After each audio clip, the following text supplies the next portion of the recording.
आपके लिए तो बहुत अच्छी खबर है आज, दिल्ली से भी, बाकी राज्यों की भी बात करेंगे शास्त्री जी, लेकिन पहले दिल्ली पर बोलिए। देखिए, हमारी पार्टी दिल्ली में अच्छा कर रही है और करेगी। अभी तो जो चुनाव होने बाकी हैं उनमें भी बहुत अच्छा रहेगा। और जहां तक इस समय रुझान की बात है, ये तो रुझान है ही, पर जो रुझान या इसके पीछे जो कारण है वो कारण समझने की आवश्यकता तो जरूर है। वास्तव में अभी तक लोगों को ये महसूस होता था कि पॉलिटिकल सेक्टर के लोग वादे करते हैं और वादों का कोई मतलब नहीं होता है।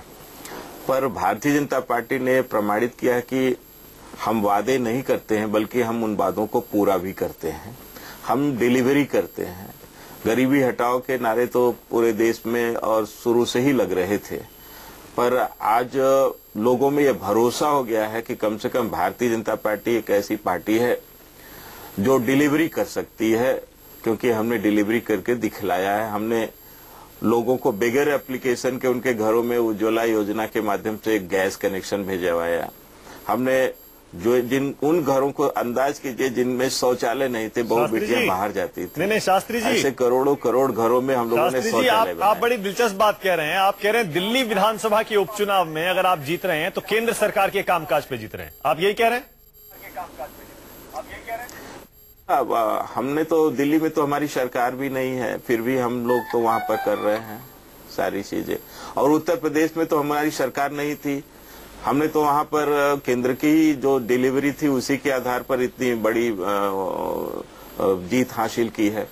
ऐसे ही अन्य जगहों पर भी होगा। और एक बात और मैं कहना चाहता हूं मानक जी कि ये जो चुनाव होते हैं, बाई इलेक्शन इत्यादि, ये सब कहीं न कहीं बहुत बड़े मुद्दे पर नहीं होते हैं, ये स्थानीय चेहरे पर भी आधारित होते हैं। नहीं वो ठीक है, मैं ये समझना चाह रहा हूँ शास्त्री जी, मैं ये जरा समझना चाह रहा हूँ कि ऐसा क्या हो गया 2 साल में कि आम आदमी पार्टी तीसरे नंबर पर चली गई और वो भी बहुत पीछे चली गई, और ये मुकाबला दिल्ली का बीजेपी और कांग्रेस में आ गया। ये तो स्पष्ट है मानक जी, इसमें तो बहुत समझने की भी बात नहीं है। आम आदमी पार्टी के लोगों ने जो किए थे उस पर फेल उतरे, और इसके साथ ही साथ आम आदमी पार्टी के नेता फेक साबित हुए, एक फर्जी साबित हुए। इन लोगों की बातें केवल दिल्ली में नहीं बल्कि अन्य जगहों पर भी इनको एक तरह से रिजेक्ट किया जा रहा है। हालांकि दिल्ली ने उस समय कितने भव्य स्वागत किया, प्रचंड सहमति व्यक्त की, बावजूद इसके जब ये एक्सपोज हुए और ये फर्जी साबित हुए तो पूरे देश ने फिर इनको नकारना शुरू कर दिया। लेकिन हमारी दूसरी बात है कि ये जो बाई इलेक्शन होते हैं ना, ये या तो लोकल मुद्दे पर होते हैं या लोकल चेहरे पर होते हैं। इसको केंद्रीय मुद्दों से नहीं जोड़ा जा सकता है, फिर भी केंद्रीय मुद्दों का इम्पैक्ट तो रहता ही रहता है। राजीव जी, आपके हिसाब से क्या हुआ अचानक? आप कैसे कामयाब हो गए आम आदमी पार्टी से अपना वोट वापस खींचने में और आप तीसरे पे चली गई?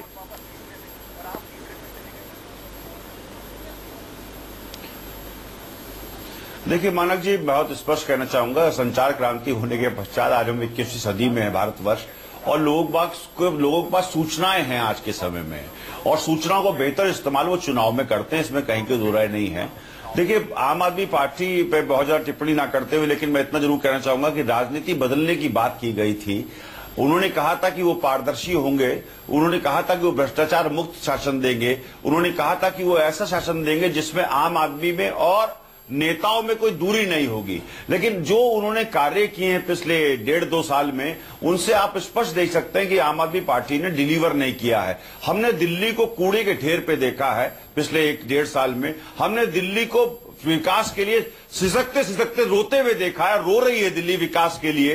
जो बेहतर दिल्ली कांग्रेस पार्टी छोड़ करके गई थी, एक ऐसी दिल्ली जिसको पूरे विश्व में राजधानियों के रूप में एक बहुत बड़ी क्या नाम उसका उपलब्धि हासिल हुई थी कांग्रेस के रिजीम में। पूरे विश्व की राजधानी जितने भी देशों की हैं उनमें दिल्ली को भी एक बेहतर स्थान मिलता था। दिल्ली मोस्ट ग्रीन कैपिटल हुआ करता था। मैं कहना चाहता हूं कि आम आदमी पार्टी ने जो राजनीति बदलने की बात की थी, उस राजनीति को ना बदल करके उन्होंने राजनीति कोशिश जारी, हम कल कोशिश कर रहे हैं आम आदमी पार्टी का भी कोई प्रवक्ता हमारे इस पैनल में हो जो आपके और शास्त्री जी के आरोपों का जवाब दे सके।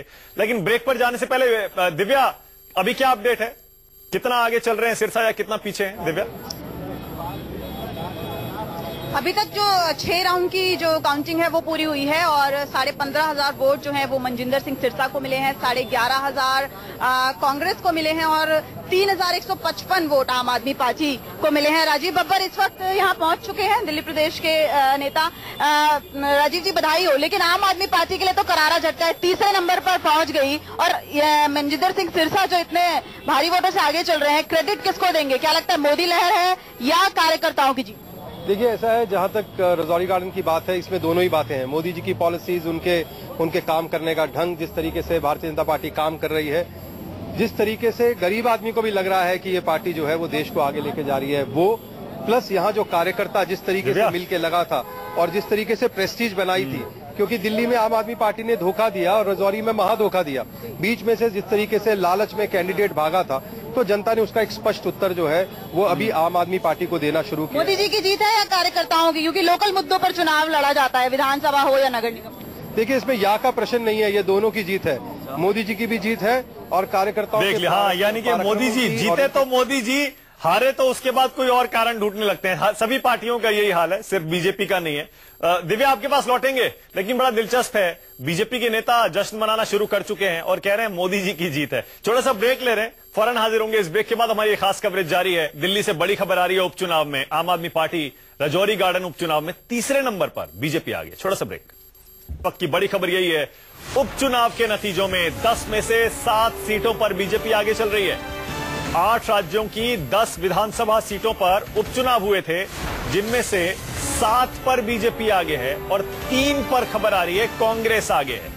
यानी ऐसा लग रहा है उत्तर प्रदेश, उत्तराखंड में बीजेपी की जीत से जो संकेत मिले थे, वो अब उपचुनाव में भी वही संकेत दे रहे हैं। यानी बीजेपी की लहर, मोदी की लहर अभी भी जारी है। 2 सीटों पर कांग्रेस और 1 पर टीएमसी आ गई। यानी बंगाल की कंठी दक्षिण सीट पर टीएमसी आगे है और 2 सीटों पर कांग्रेस आगे है। लेकिन सबसे बड़ी खबर दिल्ली से आ रही है, जहां रजौरी गार्डन में आम आदमी पार्टी तीसरे नंबर पर, बीजेपी अकाली उम्मीदवार सबसे आगे है। जी हां, कांग्रेस दिल्ली की रजौरी गार्डन सीट पर दूसरे नंबर पर है और आम आदमी पार्टी तीसरे नंबर पर। क्या विधानसभा सीट का नतीजा दिल्ली का मूड बताएगा? इस पर हम बात कर रहे हैं, लेकिन इससे पहले